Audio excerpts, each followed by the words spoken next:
On today's show, the playoffs are getting closer, and we've got a little bit more clarity on who the Cavs might play in the first round. So we're going to bring in the experts on the three teams that still remain as potential playoff opponents. That's all straight ahead right here on Locked On Cavs.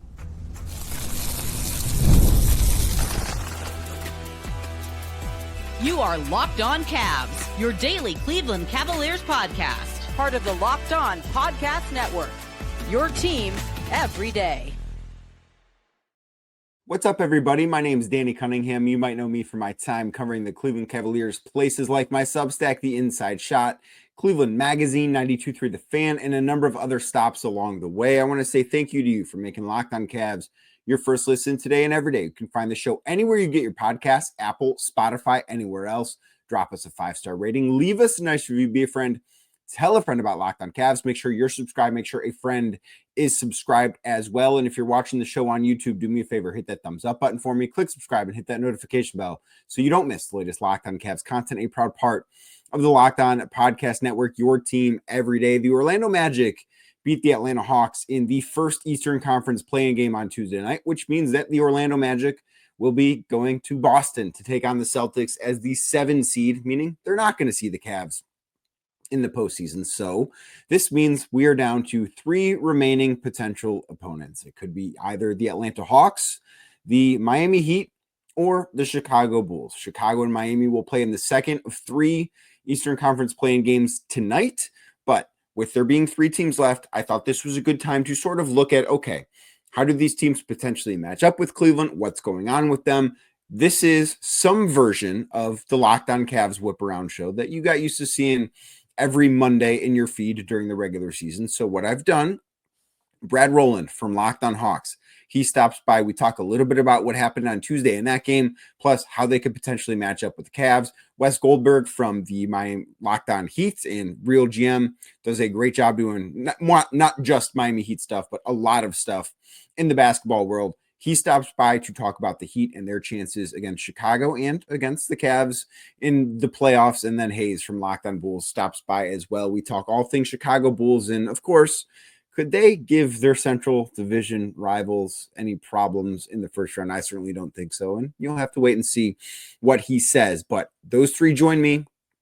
Talked a lot about what the playoffs could look like. The Cavs will be back on the practice floor a little bit later this week. There's still a lot to get to with this team.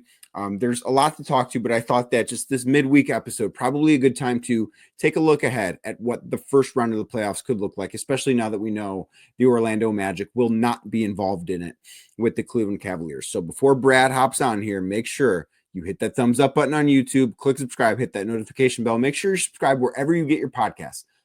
Working on something I think could be pretty cool for tomorrow's episode that I promise you do not want to miss if it comes through. So just wait and see on that, but make sure you're subscribed wherever you get your podcasts so you get it as soon as it's available. And without anything else, here is Brad Rowland.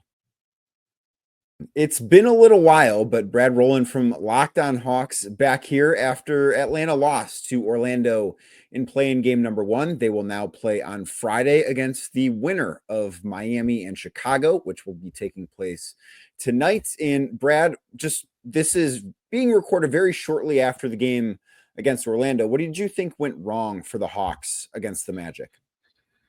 Ooh, how much time do you have, Danny? No, I'm kidding. A lot went wrong. I think, the biggest thing that they couldn't overcome in that game was that they didn't make any shots. And that's very simple, but it's also true. Like, especially in that matchup against Orlando, which they muck things up. And that's the way that Orlando likes to play. And that's the way they probably should play with their personnel.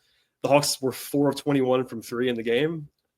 You're already going to be behind the 8 ball. And then Orlando's physicality was just too much for the Hawks in that spot. And their bench made a lot of shots. So I can give you the whole list. I won't bore your listeners with the whole list of things that went wrong for the Hawks in that game. But Atlanta was right in the game until the fourth quarter, and then it just kind of crumbled at a bad time. So what does that say about the Hawks? Not the best stuff, I wouldn't say, but I think the highs are high with the Hawks, and the lows are, as we saw on Tuesday, pretty low when things are not going well.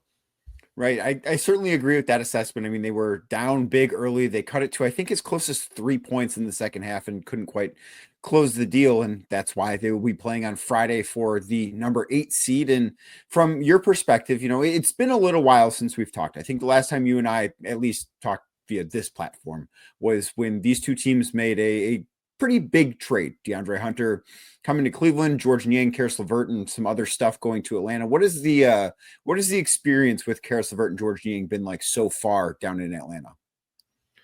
Yeah, it's been, I would say, pretty much as expected in a lot of ways. Karis in particular, like, started out really hot, and cooled off a little bit, but where he was not going to be sustainable. He was shooting like 55% from the floor in his first few weeks in Atlanta, and that wasn't going to sustain. But I think it's been, if you were reasonable as a Hawks person, kind of what you thought. Like, Karis is a very, very good 6th, 7th man. That's what he is.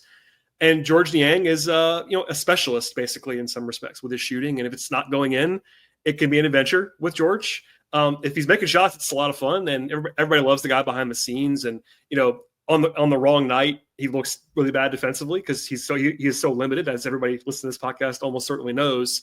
But It's what they expected. I mean, that deal, I think, as we talked about when it happened, was not really about short-term gains for the Hawks. Like, they were trying to spread out their salary cap stuff and add a little bit of depth. Like, they didn't expect to get better in the moment with that trade, and they didn't get better with that trade in the moment, but also they've done kind of what they expected them to do, with what I expected them to do. So I am curious about this more from a long-term perspective about what Friday means. Like, is there anything you think, I'm not saying that there are potential people in danger of losing their jobs over this, but are there any long-term ramifications for the Hawks to not make the playoffs this year that you think makes this game on Friday a little bit more important for them?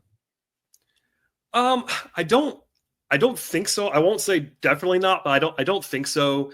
I don't think that this is like a win or lose your job for anybody, in the front office or head coach. I don't think Quinn Snyder's in danger of losing his job. Maybe he is, and I just haven't heard it. But look, this was always something I've said a million times in my show, but for Cavs fans, this is always a kind of a retooling season for the Hawks. Like, they were not supposed to be good this year. Like, they were, in fact, they've actually outperformed their projections that everyone had for them this season, even with their second best player missing 3.5 months. Like, they were a 36 win team projections before the season. They won 40 games and got a bunch of breakouts from the young guys. Like, it's been a pretty successful year for the Hawks overall. So it's like hard for me to look at this team and be like, if you lose a 1-game playoff on Friday to a team that's not better than you, but like not that much worse than you, that it's some indictment. Would it look bad? Maybe. I think for fans who kind of don't believe in like the sunk cost fallacy, like sending a quote unquote lottery pick to the Spurs maybe makes it feel worse because that pick is gone. But like the pick's gone. It doesn't matter where the pick lies. It's been gone for 2 years since they traded for DeJounte. 3 years actually, since they traded for DeJounte Murray. So I don't think it's like that much urgency. Especially, would it be good to have a playoff series for a bunch of young players, for Zachary Shea and Dyson Daniels? Like, yes, obviously. But I think to be reasonable, no one's expecting them to beat the Cavs. I don't think. Maybe the diehards are like expecting that, but I'm not. I think they can be competitive in the series potentially, but not. I think. We'll see in the betting odds if that series happens. What our friends at FanDuel have the series, but it will be lopsided in favor of Cleveland, I'm pretty sure. I do want to get to that in a second, but you brought up somebody that I wanted to ask about, and that is Zachary Richache, because I think that, and you would certainly know better than I would, but I do think that he's had a really nice rookie year. I think he's somebody, and I don't have a vote, but if I did, he would get my Rookie of the Year award. And just what have you thought of him in his first year in the NBA? I think he's been as good as anyone could have reasonably thought he was going to be as a 19-year-old who just turned 20 last week, basically. And maybe that's part of that is that I build in my mantra of rookies are bad.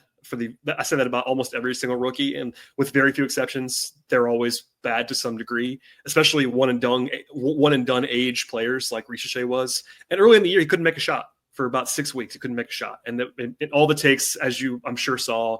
They're all flying, yes. and this class is bad. I mean, it's still bad now. By the way, this draft class was never going to be a great draft class. It's still not going to be a great draft class. And I don't think, as much as I like Richache, that he was a level of prospect that a typical number 1 overall pick is. That's fair to say. Even though I like the guy, I think he's going to be a good player. He's not on the list your favorite player of the last 10 drafts. He's probably 9th or 10th out of the last 10 number one overall picks, and just raw talent level, but.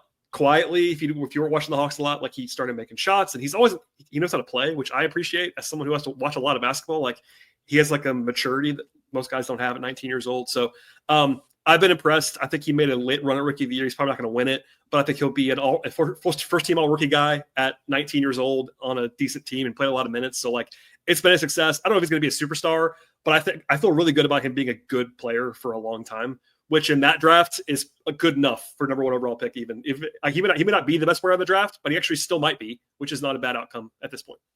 I was impressed with him the last time the Hawks were in Cleveland, and that was, of course, before these two teams made the trade that they did. But he had 30 points on 14 shots. That was one of the best games in you can say if he had a better game than that this year, but I think that was probably one of the best games that he's played. And I do think that he has a bright future. I don't know that he's going to hit superstardom level, but I do think that he has had a nice start to his career and is going to be a nice player in the league for a while. And you brought up the Hawks being able to push the Cavs in a series. And I haven't necessarily wrapped my mind around exactly what that would look like. But from your perspective, what do you think Atlanta does well that could give the Cavs problems if they advance to the playoffs? Yeah, it's interesting. They don't have like dynamic singular strengths with their current roster. I think the one thing that they've done at a high level all year long is create havoc defensively. Most of that is Dyson Daniels, but not all of it. I think they can do that, and that's shown to be the case. Famously, they beat the Cavs 2 out of 3 this year, but those games were not indicative of what the team is now. I don't think. They were a long time ago, as you remember, and also no Jalen Johnson anymore. It's a different team. No DeAndre Hunter, who's now on the Cavs. Like right. The Hawks don't have the same two-way ability. I will say they have some lineups that are pretty interesting with size. They have this guy named Mo Gay, a second-round pick from 2 years ago, who's been playing really well for them recently. They can actually have one lineup, at least one that can match the Cavs size-wise up front, but they don't have a lot of two-way lineups that you love, right? That's kind of the limited factor. They do have the ability to score in bunches. Like they've been a top 6 offense for like the last 2 months. So if they get going offensively, I can see that being at least a bit of a scary thing on a certain night, but they don't have like that one thing that I am looking at in this matchup, unless Cleveland kind of does their beats themselves in some ways. I don't think the Hawks can just like bludgeon them in one area unless Cleveland wants to turn the ball over a lot. That'd be the only area that I think the Hawks are like pretty much borderline elite at is creating havoc, but the Cavs tend to not have that be a problem, so I'm not really sure what the area is. Well, we will see exactly if that comes to fruition. Again, the Hawks will be playing on Friday in the third and final play-in game. The winner of that game will come to Cleveland for a game on Sunday. Maybe Brad Rowland will be there. Brad, thanks so much for the time, man. Very much appreciate it. Thanks, Danny. Today's show brought to you by Open Phone. If you're running a business, you know that every missed call is money left on the table. Think about it. When's the last time you had a service emergency? First person you called didn't answer. Did you wait around? No, probably not. That's why you need Open Phone, because Open Phone is the #1 business phone system designed to streamline and scale your customer communications all through an app on your phone or your computer. You don't need to carry 2 phones, because with Open Phone, you can manage business calls and texts from one app, whether you're at your desk or on the go. Plus, the best feature, the shared inbox. Your team can jump into any conversation without missing a beat, and the AI call transcripts and summaries save you time on follow-ups and ensure that you never lose track of customer interaction. Right now, Open Phone is offering my listeners 20% off your first 6 months at openphone.com/LockedOnNBA. That is openphone.com, openphone.com/LockedOnNBA, LOCKEDON. NBA. And if you're switching from another service, Open Phone will even port your existing numbers over at no extra charge. Open Phone, no missed calls, no missed customers. Today's show is also brought to you by Amazon Fire TV. Did you know your Fire TV also in Xbox? Turn any TV into your gaming and entertainment hub with Fire TV Stick 4K devices. No console is required. Just grab your paired controller, subscribe, or sign in to Xbox Game Pass Ultimate with EA Play included, and you are ready to play.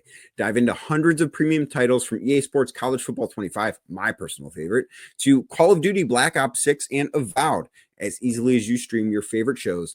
It's gaming made simple, and it is all on your Fire TV. With 4K streaming, you can watch more than 1.5 million movies and TV episodes from your favorite subscribed services like Netflix, Prime Video, Disney Plus, Max, and so many more. So what you need to do is head to amazon.com/Fire TV Locked On to get started. Xbox Game Pass Ultimate subscription and compatible controller required. Available on select devices, including Fire TV Stick 4K second generation, Fire TV Stick 4K Max first and second generation, and Fire TV Cube third generation. You know him from Locked On Heat. You know him from a lot of places covering the NBA. It is Wes Goldberg, as the Cavs could face Miami beginning on Sunday in the first round of the playoffs. They take on Chicago tonight in the 9-10 play-in game, and if they win, play Friday and could advance to see the Cavs. And Wes, this was a team that I think entered the year with a lot of stuff up in the air as far as Jimmy Butler goes. But as you look back on what this season was, sort of what do you think of most with this version of the Miami Heat? It's a new era. At least it's the beginning of one. And the Jimmy Butler saga hung over this team for months. I think there was probably an idea within the Heat locker room, even back as far back as early December, that Jimmy Butler wasn't going to be there long term. And I think that was a cloud that hung over this team for a really long time, and it distracted everybody within the organization, outside the organization, and you see where it ended up.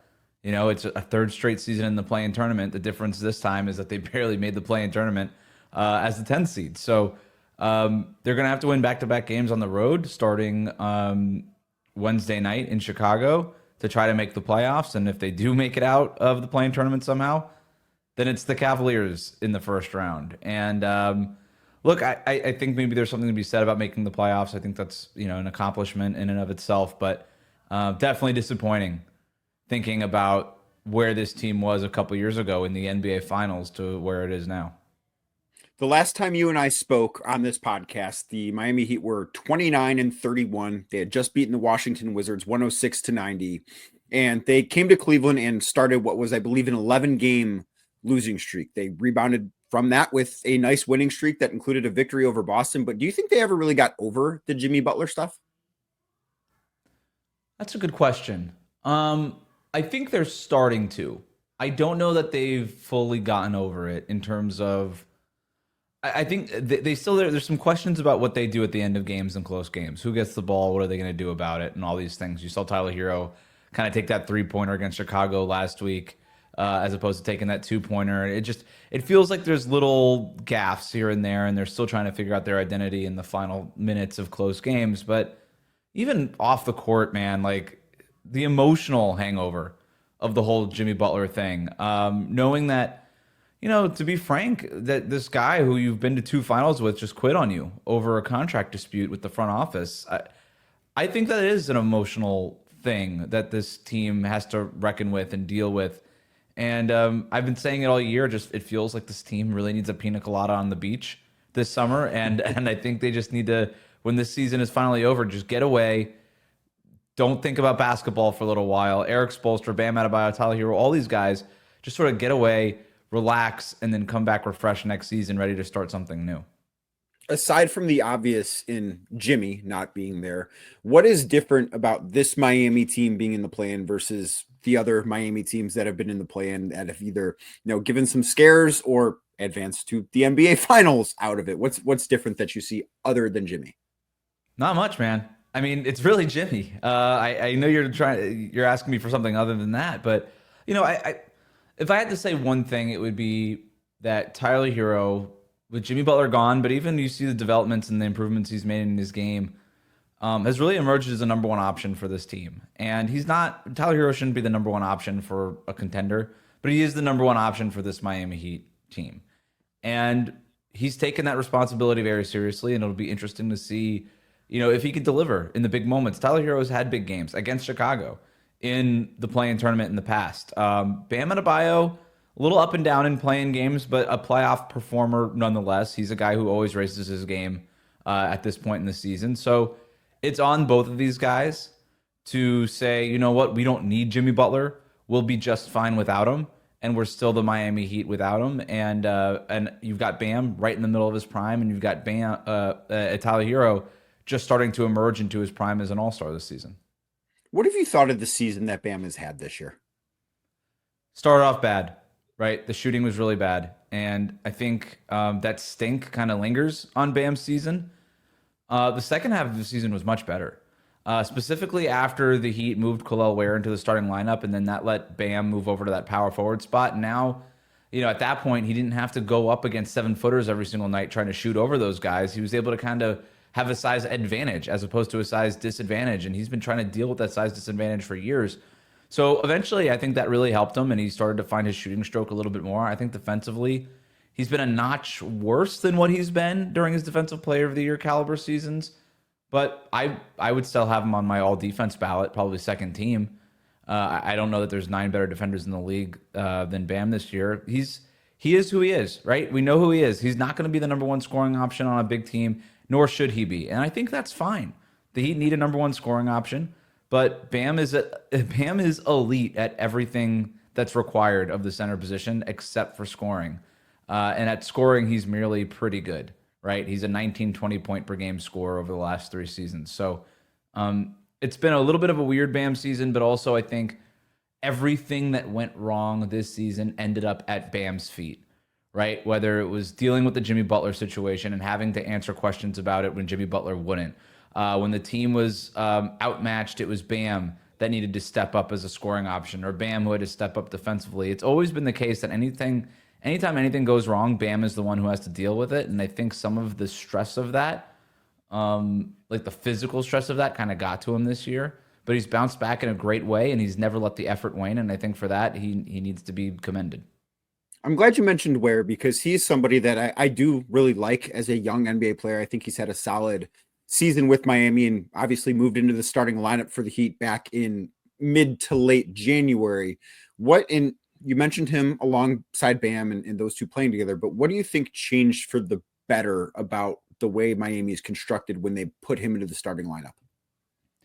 It just gives him more size, right? It allows Bam to play the position that he's been sort of begging the Heat's front office to let him play for years. And, the Heat have tried. They've tried Kevin Love at the center spot. They tried a bunch of different guys at center, and they just never found a guy. And then Kel'el Ware, they draft him in the first round last June, and they develop him behind the scenes for a little bit, and as soon as they thought he was ready, they threw him in the fire and started him. And I think he's been great. He adds something offensively that this Heat team just hasn't had, which is just a lob threat at the rim. Bam's really athletic, but he's just not that tall. And Kel'el Ware is athletic and 7'1" with this crazy like Calvin Johnson wingspan and catch radius that you just throw the ball up there and he just catches everything and he dunks everything, dude. And I just don't remember the last time the Heat had easy offense that way. And you could just see the energy that he provided this Heat offense in a very big way. And there was like a 3-week stretch of the season where literally just throwing it up to Kel'el Ware was Miami's most efficient play.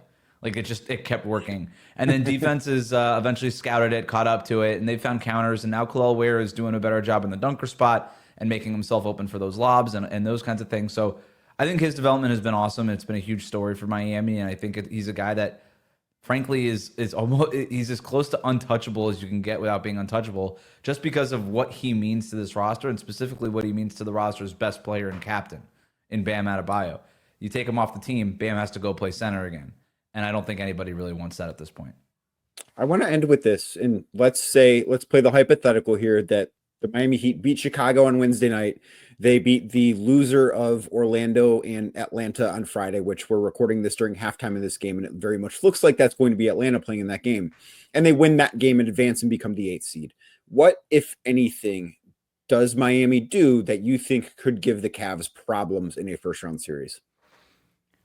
They are really well coached, the Heat are, and they've played Cleveland really well this season. They've beaten them once. They played them really close in another game. And the Heat are, being in that locker room, talking to guys, they're pretty confident in a matchup against Cleveland. I don't think that they should be, to be clear, but they are not scared of the Cavs. And for whatever reason, I think Bam specifically, the way he's able to switch onto different players and guard guys like Donovan Mitchell or Darius Garland on the perimeter, the different wing defenders they have between Davion Mitchell, Haywood Highsmith, Andrew Wiggins, and how they feel like they might have a size advantage there. And I think their zone defense, I think, is a big factor in this matchup against Cleveland. And I think it's something that can kind of, throw a monkey wrench into the Cavs' offensive gears a little bit. So, like I said, Miami's played Cleveland well. They've raised their game against the Cavs probably more so than any other team this season. And for whatever reason, they kind of like the matchup. I would have the Cavs pretty confidently winning that series, but the Heat, they're not scared of anybody, the Cavaliers included. Well, we will see if it comes to that. But Wes, thanks so much for doing this, man. Very much appreciate the time. Yeah, Danny, no problem. Today's show brought to you by Skims, and it is time right now to talk about my underwear, because when I found out Skims was making underwear for men, I was intrigued. I was confused. I was a little uncertain of what to expect. I knew the quality would be there, but Skims for men, I was skeptical, to say the least. And then I got a couple pairs, and it is life-changing underwear. I've never had better underwear. I've worn a lot of different brands. I like to stick to the same style, but I've worn a lot of different brands throughout my life. And Skims, I can assure you, is by far the most comfortable ones that I have worn. I've had issues. Sometimes it'll bunch up on the hips. That's never fun. Very uncomfortable. That doesn't happen with Skims. It keeps its shape. And aside from the material being as good as it is, that might be my favorite part, that it consistently keeps its shape, and it is awesome. It is fantastic. It is the best underwear that I've ever worn. And if you want to be like me, if you want to be happy with your underwear, and that's what I want for you, I want you to have underwear happiness, you need to head on over to Skims. You can shop Skims Men's at skims.com/LockedOnNBA and in Skims stores. That is skims.com/LockedOnNBA, LOCKEDON NBA. Let them know we sent you. After you place your order, select podcast in the survey and select our show. That's Locked On NBA in the drop-down menu that follows. Again, it's the best underwear I've ever worn. I want you to have the best underwear that you have ever worn. So head on over to skims.com/LockedOnNBA and you can be as happy with your underwear as I am with mine. And our third and final potential opponent for the Cavs in the first round, the Central Division rival Chicago Bulls. We bring in Haize from the Locked On Bulls podcast to talk about them, and they are taking on the Miami Heat in the 9-10 game tonight. That's Wednesday if you're listening to this the day of. And what really are your expectations for this team, Haize, entering the play-in tournament?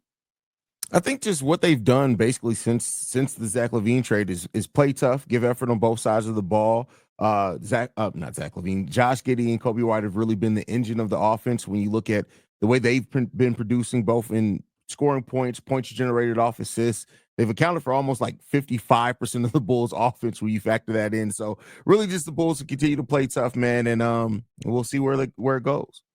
Why do you think that they've been playing that way, or I guess that well, since the trade deadline when Zach LaVine was shipped out to Sacramento?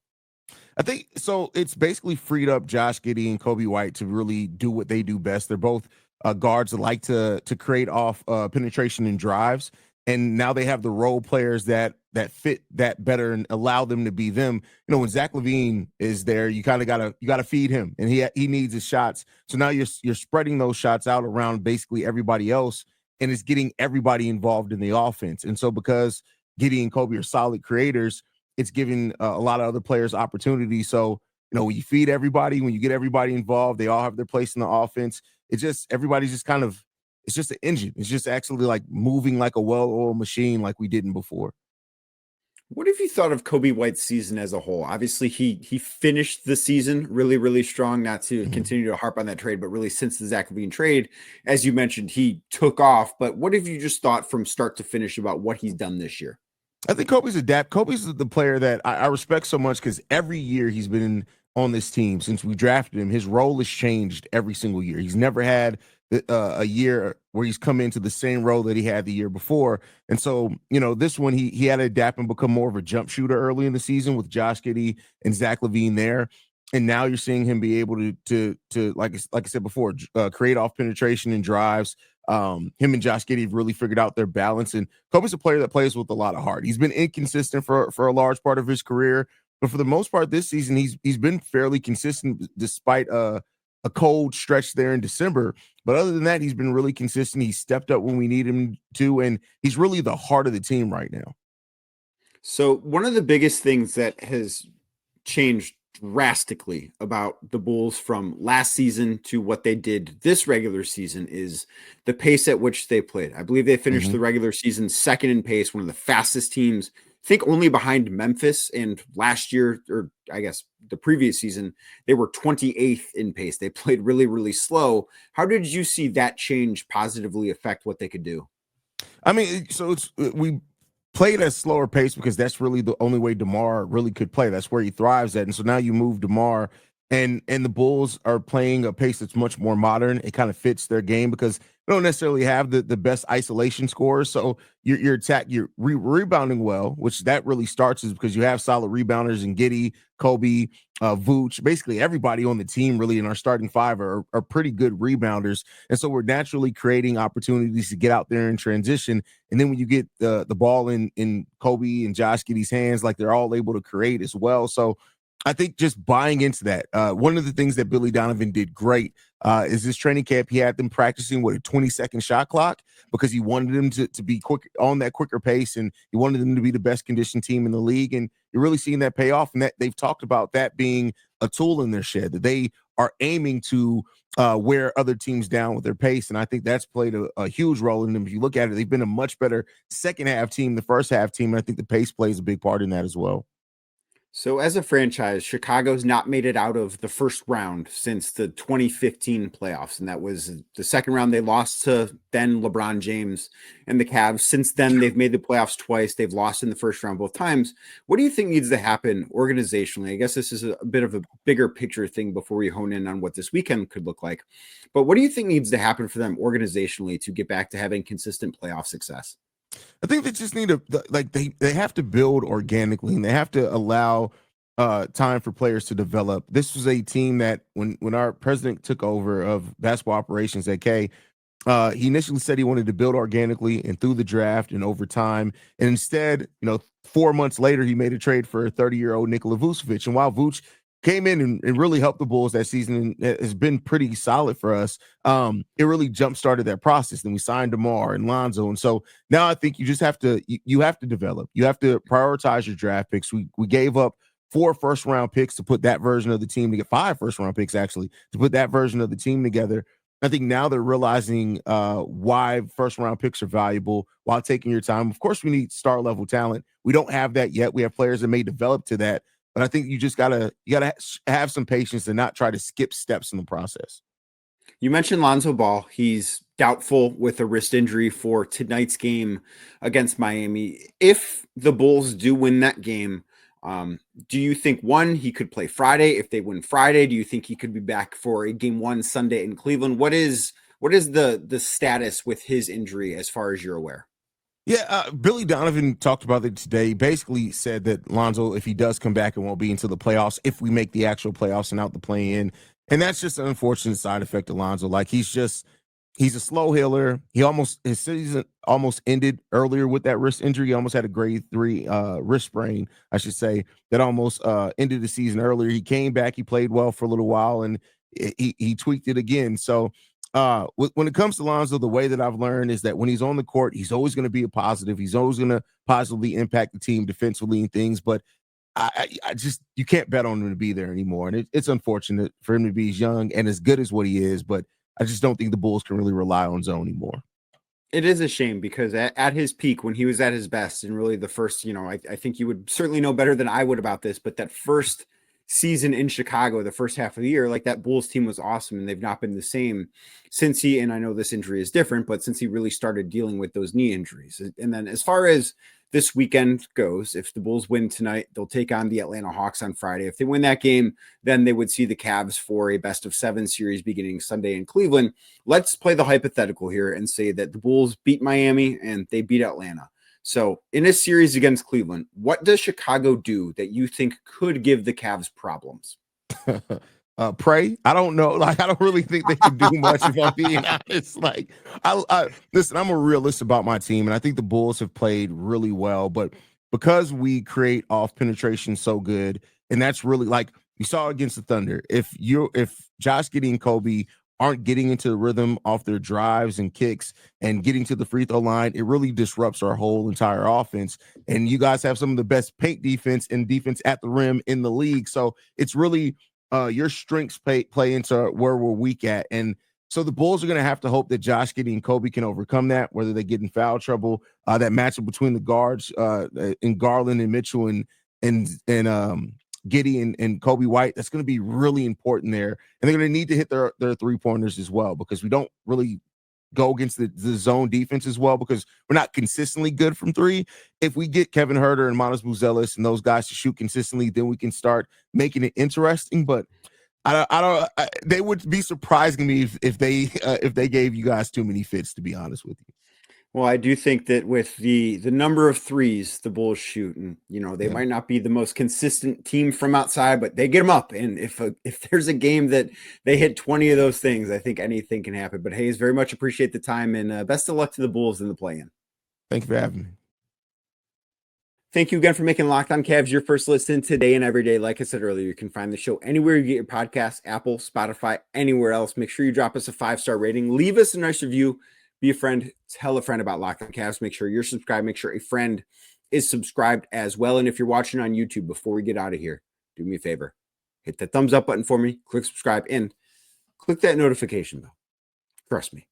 Click that notification bell, because you're not going to want to miss what Locked On Cavs has, not only the rest of this week, but next week as well, because it's going to be great. The Cavs, the playoffs, almost here.